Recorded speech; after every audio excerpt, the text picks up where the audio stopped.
أعوذ بالله من الشيطان الرجيم. بسم الله الرحمن الرحيم والصلاة والسلام على رسول الأمين وعلى آله وصحبه أجمعين. أما بعد رب اشرح لي صدري ويسر لي أمري واحلل عقدة من لساني يفقهوا قولي. السلام عليكم ورحمة الله. بسم الله الرحمن الرحيم فاتقوا الله لعلكم تشكرون. صدق الله العظيم. നമ്മൾ ഏകദേശം നോമ്പിലേക്ക് അടുത്തുകൊണ്ടിരിക്കുകയാണ്. നമുക്കറിയാം 35ഓളം ദിവസങ്ങളാണ് നോമ്പിലേക്കുള്ളത്. അല്ലാഹുമ്മ ബാരിക് ലനാ റജബൻ വശഅബാൻ വബല്ലിഗ്നാ റമളാൻ എന്ന് നമ്മൾ പറഞ്ഞുകൊണ്ടിരിക്കുന്നുണ്ടാവും. അങ്ങനെ പറയണം ഇൻഷാ അല്ലാഹ്. അല്ലാഹു നമ്മൾ എല്ലാവരെയും റമളാനിലേക്ക് എത്തിച്ചു തരട്ടെ. ആമീൻ. നമ്മളിനി അടുത്ത ആഴ്ചകളിൽ ഒരുപാട് സ്ഥലങ്ങളിൽ നമ്മൾ തഖ്വയെ കുറിച്ച് നമ്മൾ കേൾക്കും.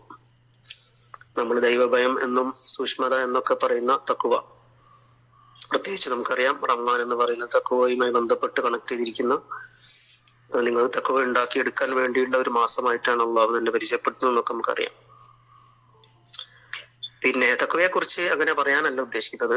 പക്ഷെ അതുമായി ബന്ധപ്പെട്ട് റമളാനിന് നമുക്ക് ഉപകാരപ്പെടുന്ന, പ്രത്യേകിച്ച് ഒരു 10-30 ദിവസം കൂടി ബാക്കിയുള്ളത് കൊണ്ട് നമുക്കൊന്ന് മാനസികമായിട്ട് ആലോചിച്ചുകൊണ്ട് പ്രിപ്പയർ ചെയ്യാൻ പറ്റുന്ന രീതിയിൽ കുറച്ച് കാര്യങ്ങൾ പറയാമെന്നാണ് ഇൻഷാ അല്ലാഹ് ഉദ്ദേശിക്കുന്നത്. പിന്നെ തഖ്വ എന്ന് പറയുന്നത് നമുക്കറിയാം, അതൊരു സാധാരണ നമ്മൾ നമസ്കാരം, സക്കാത്ത് എന്നൊക്കെ പറയുന്നത് പോലെ, അല്ലെങ്കിൽ നമ്മുടെ ഒരു സ്വഭാവം എന്ന് പറയുന്നത് പോലെ നമുക്ക് പുറത്ത് കാണാൻ കഴിയുന്ന ഒരു സംഗതിയല്ല. പിന്നെ ഇപ്പം സംസാരിക്കുന്ന സമയത്ത് നമ്മൾ ശ്രദ്ധിക്കുന്ന കാര്യങ്ങൾ മറ്റുള്ളവർക്ക് കാണാൻ കഴിയും, നമസ്കരിക്കുന്ന കാര്യങ്ങൾ മറ്റുള്ളവർക്ക് കാണാൻ കഴിയും. നമ്മുടെ ഈമാൻ പോലെ അല്ലെങ്കിൽ നമ്മുടെ ഉള്ളിലുള്ള ചിന്തകളൊക്കെ ഉള്ളത് പോലെ നമ്മുടെ ഉള്ളിൽ തോന്നുന്ന നമ്മളും അള്ളാഹുമായിട്ടുള്ള ഒരു സംഗതിയാണല്ലോ തഖ്വ എന്ന് പറയുന്നത്.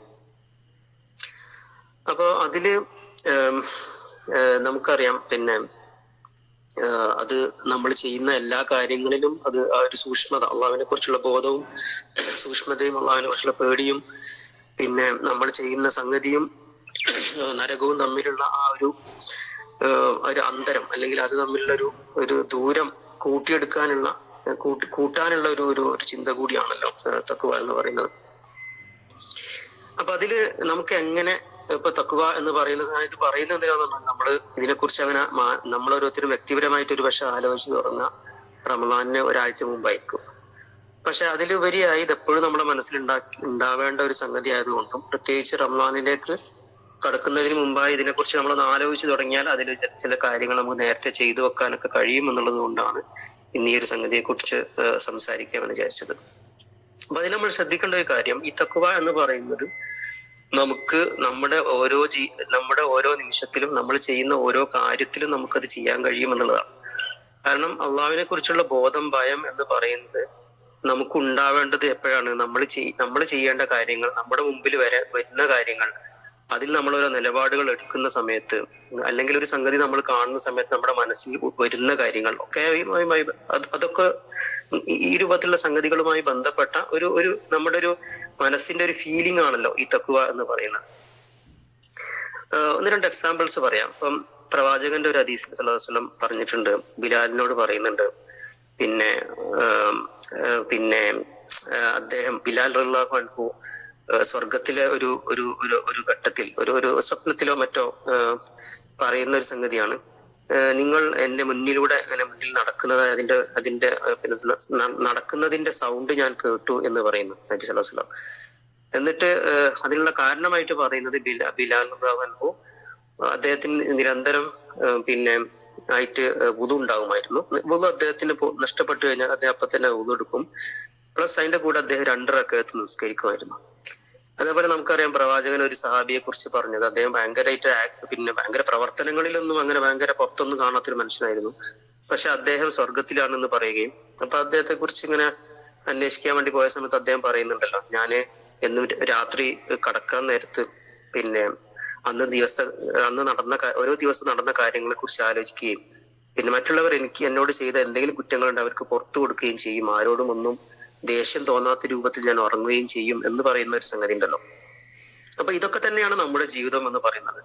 അപ്പൊ ഈ പറഞ്ഞതുപോലെ ഒരാള് പിന്നെ വുളു എടുക്കാൻ വേണ്ടി അത് ഒറിഞ്ഞു പോകാതെ സൂക്ഷിക്കുന്നതും, അതിനുശേഷം പിന്നെ ഒരാള് 2 റക്അത്ത് നിസ്കരിക്കുന്നതും, അല്ലെങ്കിൽ രാത്രി കടക്കാൻ നേരത്ത് ഇങ്ങനെ ആലോചിക്കണം എന്നുള്ള ഒരു ഓർമ്മ ഉണ്ടാവുന്നതും, അങ്ങനെ ഓർത്തെടുത്തുകൊണ്ട് ആളുകൾക്ക് പിന്നെ വിട്ടുപുറത്ത് മാപ്പാക്കി കൊടുക്കുകയൊക്കെ ചെയ്യുന്ന ഒരു അവസ്ഥ ഒരാൾക്ക് ഉണ്ടാവണമെങ്കിൽ നമ്മൾ ആലോചിക്കുക, ആ ഒരു മനുഷ്യൻ അതിനെക്കുറിച്ചും ആ ഒരു മനുഷ്യൻ ചെയ്യുന്ന കാര്യങ്ങളെ കുറിച്ചും അള്ളാഹുവിനെ കുറിച്ചും അള്ളാഹു പറഞ്ഞ കാര്യങ്ങളെ കുറിച്ചൊക്കെ ഇങ്ങനെ മനസ്സിൽ കൊണ്ടു നടക്കുന്നത് കൊണ്ടാണല്ലോ ഈ ആളുകൾക്കൊക്കെ അങ്ങനെ ചെയ്യാനും അങ്ങനെ ഓരോ നിലപാടുകൾ എടുക്കാനൊക്കെ കഴിയുന്നത് എന്നുള്ളതാണ്. അപ്പൊ അത് തന്നെയാണ് തഖ്വ എന്ന് പറയുന്നത്.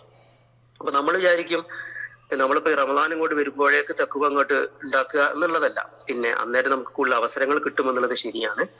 പക്ഷെ നമ്മൾ അതിനു മുമ്പേ ഒന്ന് പിന്നെ ടാർഗറ്റ് ചെയ്തിട്ട് ഫോക്കസ് ചെയ്തിട്ട് പിന്നെ നമ്മൾ ശീലിക്കേണ്ട ഒരു കാര്യം എന്താന്ന് പറഞ്ഞാല്, നമ്മളെ ജീവിതത്തിൽ ഇങ്ങനെയുള്ള ഒരുപാട് അവസരങ്ങൾ ഉണ്ടാവും. നമ്മൾ തന്നെ ഒരുപാട് ആളുകൾ ഇങ്ങനെ ചെയ്യുന്നവരുണ്ടാവും. 1-2 ഉദാഹരണങ്ങൾ പറയാം. എനിക്ക് അനുഭവമുള്ള ആളുകൾ എൻ്റെ ഒക്കെ പിന്നെ സുഹൃത്തുക്കൾ ചെയ്യുന്ന 1-2 കാര്യങ്ങൾ. ഇപ്പോ ചില ആളുകൾ നമുക്കറിയാം, പിന്നെ അന്യരായ ആളുകളെ വരെ വീട്ടിലേക്ക് ചിലപ്പോൾ ഒരു പക്ഷേ ഒരു പള്ളിയിൽ നിന്നായിരിക്കും അവരെ കാണുക, വീട്ടിലേക്ക് ക്ഷണിച്ചു കൊണ്ടുപോയി ഭക്ഷണം കൊടുക്കുന്ന ആളുകളെ നമുക്ക് കാണാൻ പറ്റും. അപ്പൊ അവർക്ക് നേരെ അവരായിട്ട് പ്രത്യേകിച്ച് ബന്ധമൊന്നുമില്ല, യാത്രക്കാരായിരിക്കാം, അവരുടെ ബുദ്ധിമുട്ടായിരിക്കാം, അല്ലെങ്കിൽ ആളുകളുമായി ഇടപെടണം എന്നുള്ള താല്പര്യം കൊണ്ടായിരിക്കാം അവർ വീട്ടിലേക്ക് വിളിച്ച് ഭക്ഷണം കൊടുക്കുന്നത് കാണാം. പിന്നെ ചില ആളുകള് പിന്നെ നമുക്കറിയാം, ചില ആളുകൾ സ്ഥിരമായിട്ട് ഖുർആൻ ഓതും. നമ്മളൊക്കെ ഖുർആൻ ഓതുന്നുണ്ട്. പക്ഷെ ചില ആളുകളുടെ പ്രത്യേകത എന്ന് പറഞ്ഞാൽ അവര് ഒറ്റ ദിവസം പോലും ഖുർആൻ വിട്ടുപോകില്ല. അപ്പൊ ഒരു യാത്ര എന്ന് വിചാരിക്കും, ഒരാഴ്ചത്തെ ഒരു യാത്രയാണെങ്കിൽ പോലും അവർ ഖുർആൻ വിട്ടുപോയിട്ടുണ്ടാവില്ല. കാരണം ആ ഖുർആനുമായിട്ടുള്ള ആ ഒരു ഇഷ്ടം കൊണ്ടും ആ ഒരു പിന്നെ ബന്ധം കൊണ്ടും അവരെന്താ ചെയ്യാന്ന് പറഞ്ഞാല്, ചിലപ്പോൾ നമ്മുടെ കയ്യിലൊക്കെ മൊബൈലുണ്ട്, അവരുടെ കയ്യിൽ മൊബൈലുണ്ട്, പക്ഷെ അവര് ഒരു 5 മിനിറ്റ് 10 മിനിറ്റ് എങ്കിലും ചിലപ്പോൾ ഖുർആനുമായിട്ട് ഇടപെടാൻ വേണ്ടി കാത്ത് നിൽക്കുന്നുണ്ടാവും. ചില ആളുകൾ ചെയ്യുന്നത് കണ്ടിട്ടുണ്ട്. പിന്നെ നമ്മൾ ഖുർആനൊക്കെ ഇങ്ങനെ കുറെ സമയം എടുത്ത് പഠിക്കും. ചില ആളുകൾ എന്താ ചെയ്യുക റാൻഡമായിട്ട് ഖുർആൻ തുറക്കും, എന്നിട്ട് അതിൽ 1-2 ആയത്തുകൾ വായിക്കും, എന്നിട്ട് ആ ഒരു ആയത്ത് ഇന്നത്തെ എന്റെ ജീവിതവുമായി ബന്ധപ്പെട്ട് എങ്ങനെയാണെന്ന് ചിന്തിക്കും. അങ്ങനെയൊക്കെ ചെയ്യുന്ന ആളുകളുണ്ട്. ഞാൻ പറഞ്ഞതെന്തിനാന്ന് പറഞ്ഞാല്, ഇതൊക്കെ നമുക്കും ഇതുപോലുള്ള നമ്മുടെ ജീവിതത്തിലൊക്കെ ഇതുപോലുള്ള നമ്മൾ എത്ര തിരക്കാണെങ്കിലും നമുക്ക് എന്ത് പോരായ്മകൾ ഉണ്ടെങ്കിലും ഒക്കെ തന്നെ ഇങ്ങനെയുള്ള ഒരുപാട് സംഗതികൾ അള്ളാഹുവിന് ഇഷ്ടം ഇങ്ങനെയുള്ള സംഗതികളാണ്. അതുകൊണ്ടാണ് നേരത്തെ പറഞ്ഞ 2 ഹദീസുകളും പറഞ്ഞത്, നമ്മൾ ചെറുതെന്ന് വിചാരിക്കുന്ന നമ്മളെടുക്കുന്ന ചെറിയ ചെറിയ നിലപാടുകൾ അത് നമുക്ക് തഖ്വ കൊണ്ടുവരുന്ന നല്ല പിന്നെ എല്ലാം ചെയ്യുന്നത് നല്ലതിനാണ്, നല്ല കാര്യങ്ങളാണ് എന്നുള്ളത് നമുക്കറിയാം. പക്ഷെ അതിന്റെ കൂടെ അങ്ങനെയുള്ള ശീലങ്ങൾ നമ്മുടെ ജീവിതത്തിൽ ഉണ്ടാക്കുമ്പോൾ നമ്മൾ ലൈവായിട്ട് തഖ്വ നമ്മുടെ ജീവിതത്തിൽ നിലനിൽക്കും എന്നുള്ളതാണ്. അപ്പം പിന്നെ നമ്മള് റമദാനിന് മുമ്പ് ചെയ്യേണ്ട ഒരു കാര്യം, നമുക്ക് ഈസി ആയിട്ട് ചെയ്യാവുന്ന ഒരു കാര്യം, നമ്മൾ ഓരോരുത്തർക്ക് സാമ്പത്തിക നില, സമയം, നമ്മുടെ സുഹൃത്ത് വലയം പിന്നെ ഒക്കെ നമുക്കറിയാം. അതൊക്കെ നമുക്കുള്ള നല്ല എന്താ പറയാ നല്ല സംഗതികളാണ്. അതേപോലെ നമുക്കറിയാം എനിക്ക് ചെയ്യാൻ കഴിയില്ല, അത്ര എനിക്ക് പോകാൻ പറ്റില്ല എനിക്കറിയാം. അതേപോലെ തന്നെ ഇത്രയൊക്കെ പ്രശ്നങ്ങൾ എന്റെ ജീവിതത്തിലും എന്റെ സ്വഭാവത്തിലും കുടുംബത്തിലും ഒക്കെ ഉണ്ട് എന്നറിയാം. അങ്ങനെയുള്ള നമ്മളെ കുറിച്ച് നമുക്ക് തന്നെയാണല്ലോ അറിയാം. അപ്പൊ അതിൽ ഇതുപോലുള്ള കാര്യങ്ങൾ കണ്ടെത്തി നമ്മൾ ലിസ്റ്റ് ചെയ്യാം. എന്നിട്ട് നേരത്തെ പറഞ്ഞ പോലെ ചിലപ്പോൾ നമുക്ക് നല്ല പൈസ ഉള്ള ഒരാളായിരിക്കും, ഒരാളെ നല്ല രൂപത്തില് അയാളോട് ഇടപഴകുക, ചില ആളുകളൊക്കെ വിരുന്നിന് വിളിക്കുക എന്നൊക്കെ പറയുന്നത് പിന്നെ നമുക്ക് വളരെ ഈസി ആയിട്ട് ചെയ്യാൻ പറ്റുന്ന കാര്യമായിരിക്കും. ഒരു പക്ഷേ നമ്മുടെ നാട്ടിൽ നമുക്ക് മാത്രമേ അങ്ങനെ ചെയ്യാൻ പറ്റൂ, അങ്ങനെയൊക്കെ ഉണ്ടാവുമല്ലോ. അപ്പൊ നമ്മളെ കുറിച്ച് തന്നെ പഠിച്ചുകൊണ്ട് ഇതുപോലുള്ള അള്ളാഹുവിന് ഇഷ്ടപ്പെട്ട നമ്മളെ സ്വഭാവമാക്കി മാറ്റാം. ഒരു കാര്യം ചെയ്യുമ്പോൾ അത് നബി സല്ലല്ലാഹു അലൈഹി വസല്ലം തന്നെ പറഞ്ഞിട്ടുണ്ടല്ലോ, നിരന്തരമായിട്ട് ചെയ്യുക, പിന്നെ അത് മാനസികമായിട്ട് അറിഞ്ഞുകൊണ്ട് ചെയ്യുക എന്ന് പറയുന്നത്. അപ്പൊ അങ്ങനെ ചെയ്യുന്ന സമയത്ത് പറഞ്ഞതിന്റെ ചുരുക്കം എന്താന്ന് പറഞ്ഞാല്, നമ്മൾ അങ്ങനെ ഒരു ശീലം ഉണ്ടാക്കിയെടുക്കുമ്പോൾ നമ്മളെ കൊണ്ട് കഴിയുന്ന സംഗതി ആയിരിക്കും അങ്ങനെ ചെയ്യുക. അതേപോലെ തന്നെ അത് അള്ളാഹുവിനെ ഓർക്കാനുള്ള ഒരു ഉപാധിയായിട്ട് അത് സംഗതി മാറും. പിന്നെ ചുരുക്കി പറഞ്ഞു കഴിഞ്ഞാല്, നമ്മൾ സാധാരണഗതിയിൽ നമ്മുടെ മുമ്പിലൂടെ കടന്നു പോകുന്ന ഓരോ നിമിഷങ്ങൾ ഉണ്ടാവുമല്ലോ, നമുക്ക് നിയന്ത്രിക്കാൻ പറ്റുന്ന പല സംഗതികളും നമ്മുടെ ജീവിതത്തിൽ ഉണ്ടാവും. അതിനൊക്കെ നിയന്ത്രിച്ചാൽ നമുക്ക് പല അസാധാരണമായ സംഗതികളും ജീവിതത്തിൽ തന്നെ നമുക്ക് ചെയ്യാൻ വേണ്ടി പറ്റും. അതാണ് അള്ളാഹുവിന് ഇഷ്ടം. നമുക്ക് ചെയ്യാൻ പറ്റാത്ത നമ്മളെ കൺട്രോൾ ഇല്ലാത്ത എന്തോ ഒരു സംഗതി തല മറിച്ചിട്ട് പിന്നെ കുത്തിമറിഞ്ഞ് ചെയ്യാന്നുള്ളതല്ല, നമുക്ക് ചെയ്യാൻ പറ്റുന്ന കാര്യങ്ങൾ നിയന്ത്രിച്ചിട്ട് നമ്മൾ ചെയ്യാന്നുള്ളതാണ് അള്ളാഹു നമ്മിൽ നിന്ന് പ്രതീക്ഷിക്കുന്നത്. അങ്ങനെ ചെയ്യുമ്പോൾ ശരിക്കും നമ്മുടെ തഖ്വയാണ് അതുവഴി ഉയർന്നു വരിക. അത് നാച്ചുറൽ ആയിട്ട് നമുക്കൊരു എന്തോ ഒരു പ്രത്യേകിച്ച് ഒരു കാര്യം ചെയ്യുന്ന പോലെ ഫീൽ ചെയ്യാതെ നമുക്ക് തന്നെ അത് തഖ്വ ഫീൽ ചെയ്യുന്ന ഒരു സംഗതി നമുക്ക് ഉണ്ടാവാൻ പറ്റും. ഞാൻ ഓതി വെച്ച ആയത്തിൽ പറയുന്നത് ഫത്തഖുല്ലാഹ ലഅല്ലകും തഷ്കുറൂൻ.